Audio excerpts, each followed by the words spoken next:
Welcome to In Between the Tech. Today we're wrapping up Mouser's look at digital therapeutics. Mouser sits down with Simon Thomas, president at Freespira, to get his thoughts on the momentum behind this technology and the opportunities for engineers in this space. Listen as he shares his unique perspective in this innovative new field of digital therapeutics. Simon, thanks for joining us on In Between the Tech. To get started, how would you define digital therapeutics? Well, according to the Digital Therapeutics Alliance, of which we remember they're the major trade group for the industry, digital therapeutics provide evidence-based therapeutic intervention driven by high-quality software programs to treat, manage, or prevent disease or disorder. The way I look at them is they're really a subset of medical devices. I've spent my whole career in medical devices, patient monitoring, some other therapeutics. So to my mind, digital therapeutics are just really another type of medical device. Now, most of them are software only and downloaded onto the user's own phone, typically phone or tablet. And if they're what we call a prescription digital therapeutic, then access to the app needs to be following receipt of prescription from the clinician, typically an MD. There are some digital therapeutics that include a dedicated hardware component. And it's kind of debatable whether a lot of the wearables that do patient monitoring, Apple Watches and the like, monitoring blood pressure and CO2, if those should really count as digital therapeutics. The key point about digital therapeutics as defined by our trade association is really that to be a true therapeutic, you need to have basically developed your product and then done some clinical studies to demonstrate that the intervention really works targeted to a specific condition, which certainly Freespira has done with multiple clinical studies, etc. And all of the other leading prescription digital therapeutics have done that as well. So we have a fair amount of clinical credibility that our interventions really do work. You touched on hardware already, but as you know, Mouser sells to OEMs.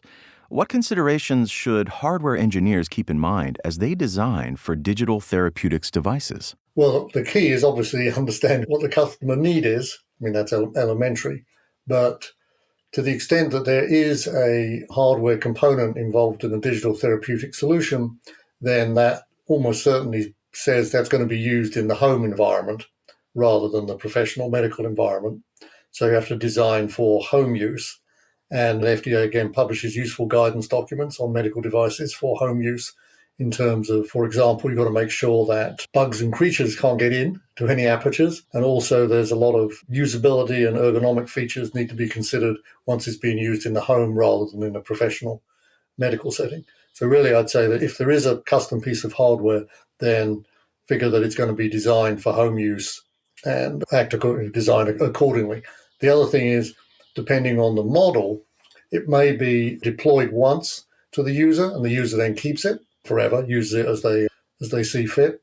Or in our model, because we are only a 1 month course of treatment, we configure the system, send it to the patient, they use it for the month, for the exercises assisted by our coaches, and then they send it back. We need to then sanitize it, test it, update firmware and software if necessary, and then get ready for the next patient. So that model puts more of a premium on durability because it's being constantly cycled back and forth across multiple patients. What do you see as the overall market potential in this space?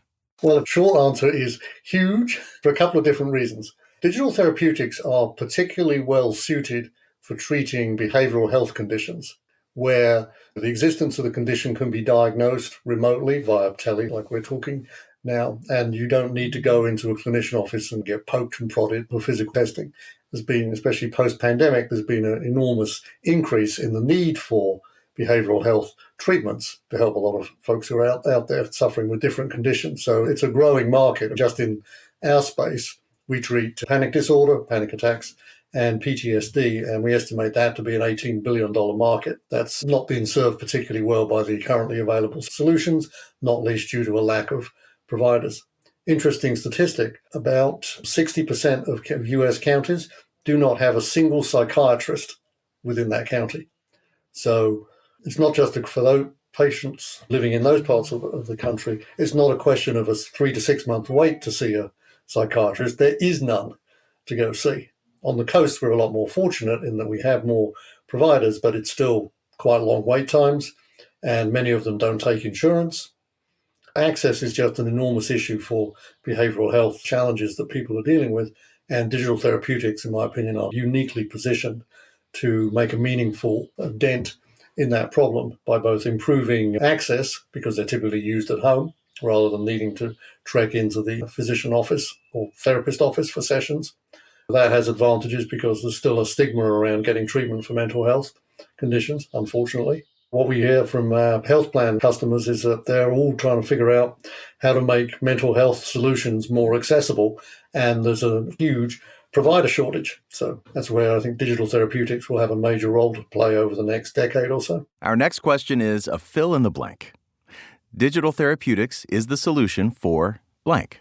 Okay, well, I can name a few conditions where I know there's a digital therapeutic that's available. ADHD in kids and adults. Insomnia, obviously we treat panic attacks, PTSD symptoms. There's one for treating nightmares associated with PTSD. And there's another one called Applied VR that has a more comprehensive PTSD treatment solution where they send a VR headset to the patient and then they go through a set of exercises on that. They have a standard digital therapeutic backend, so all the data that's collected from that headset is sent up to the cloud so they can see what's going on in terms of the patient being adherent to the protocol and how well their symptomology is changing over time. And there's a lot of other conditions that you can go on the DTA website and cruise around and you'll find lots of interesting solutions. Can you tell us more about the VR headset and how it works? Sure. There's been a fair amount of work on virtual reality solutions for treating PTSD symptoms, especially for former service members. It works around going through exercises, simulations, using the VR headset, so it's a more immersive experience. And it's all derived from the successful treatments, which are called prolonged exposure therapy. That's a treatment which is delivered by a clinician, typically in the office, where through prolonged exposure to the memories of what triggered the PTSD symptom in the first place, patient gradually learns to come to terms with it and move beyond it and isn't triggered by flashbacks and the like. Several companies over the years have adapted this to work in a VR construct rather than with a live therapist, again, trying to improve access. And so Applied VR is just one of the latest to develop their own solution. They're fortunate. Recently, they were granted a specific HCPCS code by CMS, so that will enable them to directly bill for that treatment. Because without getting too far off on the tangent, one of the other major challenges that the digital therapeutics industry is dealing with is how do we all get these treatments get paid for? Because at the moment, there aren't codes for digital therapeutic treatment. There is a code for a standard psychotherapy session or for most all the medical interventions that you can think of. So that's why there's some legislation being introduced in Congress, both the House and the Senate, have a prescription digital therapeutics access bill. And the goal there is to require, or basically mandate that CMS create a category for digital therapeutics within 6 months, I think, the bill gets passed, and then do the work to start pricing mechanism for the digital therapeutics. And that will enable two things. One, third-party payers typically follow Medicare's lead in terms of adopting new treatments and paying for them. And two, there'll then be a coding mechanism available for the industry to use to turn in bills for the services which are being provided. Outside of legislation being passed, what are the other challenges? Change is slow in medicine. I've worked on a few breakthrough first-of-their-kind devices in my career, and without exception, it just takes a while because practice in medicine doesn't change very quickly. You're intervening in people's lives, and you want to make sure that what's being done, one, really works, and two, really works in this specific patient, which means generally that providers need to get comfortable with what you're doing, otherwise they won't endorse it, and if providers aren't going to endorse it, then it's not going to go anywhere. Now, digital therapeutics, we have the option of reaching out directly to patients. We can basically do our own medical education and present data and information to reassure the patient that this is not snake oil, this has really been tested, it really works. Here's some data, not just testimonials from a celebrity. Ultimately, it takes a while for patients to become comfortable with the idea that using an app on my phone can make me better, just like taking a pill does. That's a little hard to get my head around. So it just takes a while to internalize that and start believing it and be willing to try it.